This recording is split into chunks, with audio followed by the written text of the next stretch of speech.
Je suis Alain Kisengo, je suis politologue. J'ai une formation en sciences politiques et en administration publique. J'ai un DS, c'est-à-dire diplôme d'études spécialisées de l'Université libre de Bruxelles, ULB. J'ai fait des analyses politiques sur l'Afrique centrale et plus précisément sur la République démocratique du Congo. J'ai l'avantage d'avoir représenté un parti politique, le parti Lumumba signifié, PALU, comme on disait, de 2007 à 2018. Le parti était au pouvoir avec le président Kabila, d'abord avec Antoine Kizenga et ensuite avec Adolphe Muzito, avec qui je collabore encore jusqu'à aujourd'hui. J'ai fait des analyses politiques pour lui, il me demande des services, donc je suis son collaborateur, proche collaborateur jusqu'à présent. Quand une situation ne va pas, j'ai fait une autre technique. Je lui propose, est-ce que vous ne trouvez pas qu'il est utile d'intervenir à ce moment par rapport à telle question? Vous ne voyez pas qu'on vient de tuer à l'Est, autant de personnes en parlent.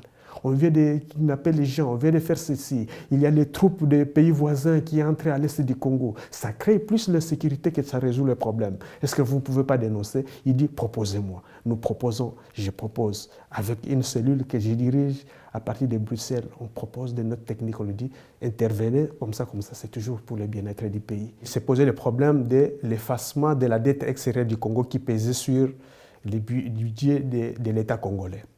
Alors, il fallait répondre à certaines conditions des institutions financières internationales pour qu'on procède à l'effacement de la dette ou à une partie de la dette extérieure du Congo. L'ancien Premier ministre Adolphe Muzito nous a demandé de lui proposer des solutions. Je pense que nos conseils ont été suivis et ce qui aboutit en 2010 à l'effacement d'une grande partie de la dette extérieure du Congo, soit 90% de la dette extérieure du Congo. Je suis politologue, je suis chercheur. J'ai lu beaucoup, mais plus c'est l'expérience vécue. J'ai vécu au Congo. Je suis l'actualité du Congo, de l'Afrique centrale en général, Rwanda, Burundi, tous les pays qu'on appelle des grands lacs. Tous les jours, ma vie, je suis focalisé sur ça. Et le Congo en particulier, qui est devenu vraiment la vache à lait de tous les pays voisins, je le suis à la loupe. La Belgique et le Congo sont liés par l'histoire et la Belgique a beaucoup d'intérêt au Congo, comme le Congo aussi a besoin de la Belgique.